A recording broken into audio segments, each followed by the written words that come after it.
प्रत्याशी है, यहाँ की बेटी है, आपको आशीर्वाद देना है, क्योंकि आपको पता चल गया है जुमले वाली सरकार केंद्र के साथ साथ झारखंड में भी जो छोटे मोटे यहाँ पे आप लोगों ने मौका दिया, आप ही लोगों ने मौका दिया था ना, एमपी बनवाया था ना, मुंह तो नहीं दिखाया उन्होंने, काम तो बहुत दूर की बात हो गई। तो आपको करारा जवाब देना है, आप ही जनता जनार्दन है, आप ही वो ताकत है, आपका एक एक वोट जो आप लोगों का बहुमूल्य है, जो पिछले बार जो एमपी बने हुए हैं उन्होंने बेकार कर दिया, आपकी आशाओं को खत्म कर दिया, आपके सपनों को खत्म कर दिया, आपकी अपेक्षाओं को खत्म कर दिया, उनको करारा जवाब देना है।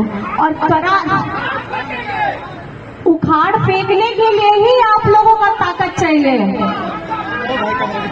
और जैसे मैं आपको बता देना चाहती हूँ, ये प्रत्याशी के साथ साथ आपके पूर्व मुख्यमंत्री हेमंत सोरेन जी के साथ भी इन लोगों ने यही किया है कि नहीं किया है? जिस व्यक्ति ने 2019 के चुनाव के बाद आप लोगों का समर्थन पा करके हम लोगों ने गठबंधन की सरकार बनाई थी, उसके 4 साल के कार्यकाल होते होते ये लोकसभा चुनाव आते आते उन लोगों को समझ में आ गया कि अगर ये मुख्यमंत्री आदिवासी, दलित, पिछड़ा, अल्पसंख्यक, गरीब, गुरबा, मजदूर, किसान का अगर ये देखभाल करने वाला मुख्यमंत्री अगर बैठेगा तो यहाँ का लोकसभा ये लोग जीत नहीं पाएंगे। लेकिन अब मैं ये सवाल आपसे पूछना चाहती हूँ कि क्या अब झारखंड में 14 की 14 सीटें इंडिया गठबंधन आएगी कि नहीं आएगी?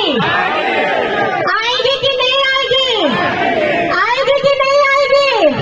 और इसके लिए आप लोग कमर कस लीजिए, कसे हैं कि नहीं कसे हैं?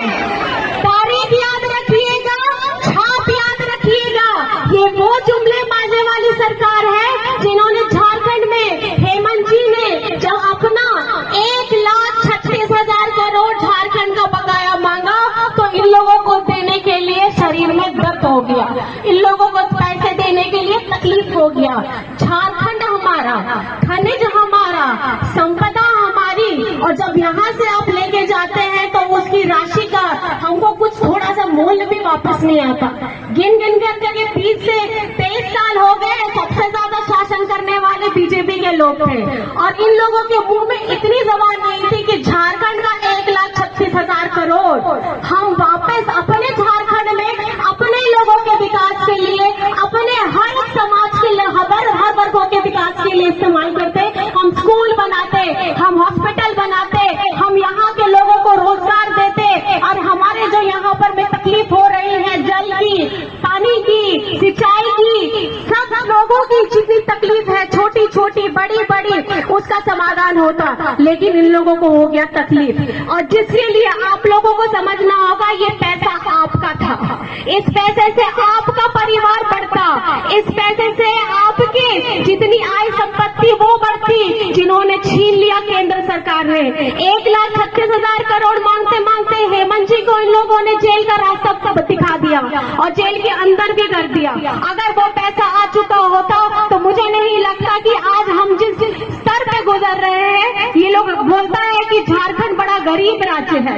हम लोग गरीब नहीं हैं। इस धरती के नीचे इतने खजाने पड़े हैं कि इन लोगों की गिद्ध नजर है कि वो धरती यहाँ से लोगों को हटाया जाए और इसको खोद करके इसका खजाना लेके चला जाए। और लेकिन इसका एक बकाया भी हम लोगों को किराया होता है ना, आप लोग अपने घर में अगर किसी को एक कमरे का किराया देते हैं तो उसके लिए कुछ एक मूल्य तो रखते हैं कि नहीं रखते हैं?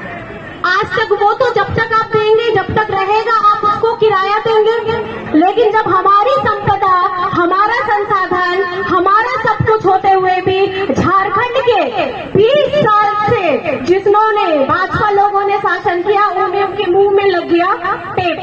क्यों? क्योंकि वहां पे उनके डबल इंजन की सरकार थी, वहां बोल नहीं सकते थे। लेकिन आपका अपना बेटा, आपका गरीब परिवार का बेटा, शिबू सोरेन विषम गुरु जी का बेटा, जो बाबा ने अपना तकलीफ झेल करके, अपने परिवार को छोड़ करके, अपने बच्चों को छोड़ करके ये झारखंड राज्य बनाया था, जिस उद्देश्य के साथ बनाया था, वो आज हेमंत जी पूरा कर रहे थे। लेकिन इन लोगों को उसमें भी भी तकलीफ हो गई। आप लोगों को मैं पूछना चाहती हूँ, सर्वजन पेंशन की योजना का लाभ आप लोगों को मिल रहा है कि नहीं मिल रहा है? मिल रहा है कि नहीं मिल रहा है?